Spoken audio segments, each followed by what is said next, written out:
Әлемде тірек қимыл аппараты зақымдалған және туа біткен патологиясы бар балалардың қатары өсіп келеді. Өкінішке қарай, кейде босану кезіндегі медициналық қателіктерде сал ауруына келіп, тұтас бір отбасының тағдырын қиындатып жатады. Осындай балаларды қоғамға бейімдеп денсаулығын оңалту мақсатында Қазақстан Республикасы Еңбек және халықты әлеуметтік қорғау министрлігі 2023 жылы арнайы пилоттық жобаны іске қосқан болатын. Бүгінгі таңда бұл бастама біздің өңірде де өз тиімділігін көрсетіп, жүздеген отбасыға үміт сыйлауда.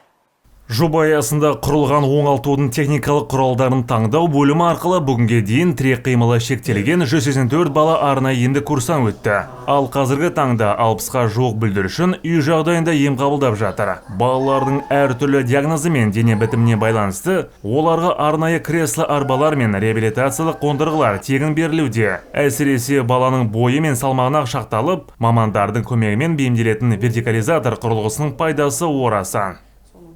14-14-тен ата-аналардың өздеріне хабарлама келеді.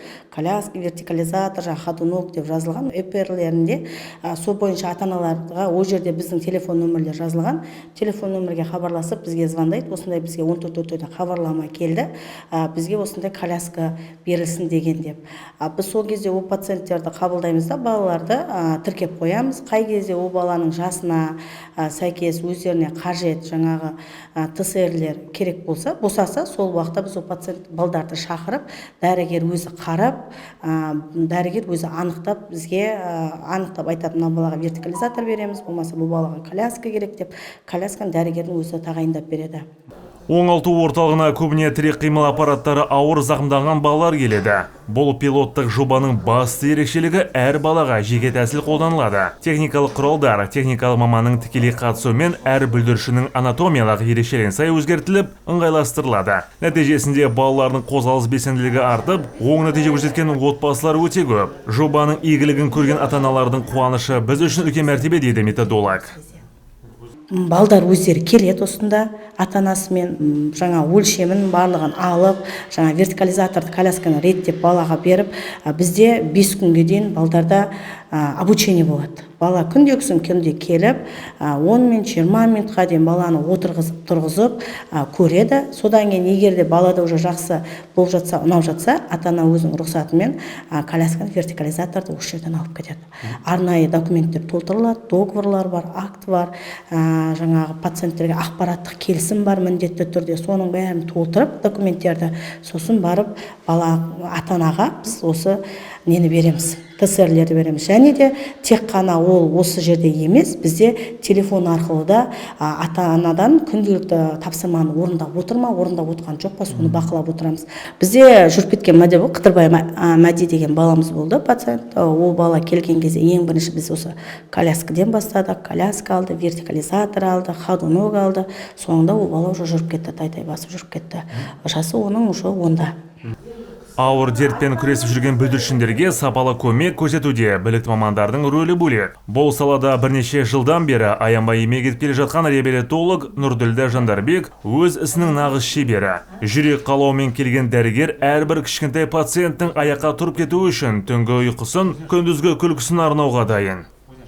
Бұл жұмыстағы негізі өзіме шабыт алатыным балалардың осындай орталыққа келіп біздің көмегімізді алып, өзін аяққа тұрып кетуін қалаймыз.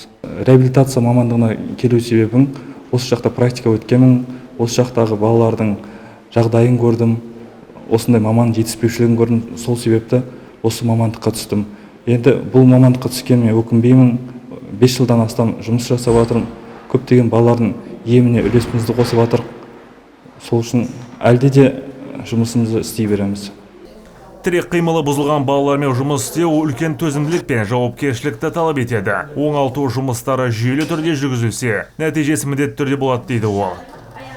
Баланы бағалаймыз, оның арнайы шкалалары бар, Вим, Бартелла деген секілді. Сол арқылы балаларды бағалап, жаңағы керекті аппаратына таңдап, өлшемдерін алып, сол баланы отырғызамыз. Солай бір 5 күн ата-анасымен жұмыс жүргіземіз осы орталықта. Осы орталықта үйренгеннен кейін бізде FSM Social деген программа бар. Сол программа арқылы тапсырма салынады. Сол тапсырманы орындағанын біз тексеріп отыра аламыз. дұрыс емес екен. Бала ауырып қалған жағдайда себебін белгілейді, емге кетіп қалған жағдайда себебін белгілейді. Сол арқылы біз баланың оң әсерін бақылап отырамыз. Мемлекеттік қолдау мен білікті дәрігерлердің тынымсыз еңбегінің арқасында жүру мүмкіндігі шектеулі балаларының өмірге деген құштарлығы артып келеді. Тағдырдың сынына ұшыраған отбасыларға дер кезінде созылған бұл көмек қолдары болашаққа деген сенімді нығайта түспек. Олжас Дәуіт, Нұрымжан Тұрсынбай, Ержан Батыршаев, Қызылорда қоғамдық телеарнасы.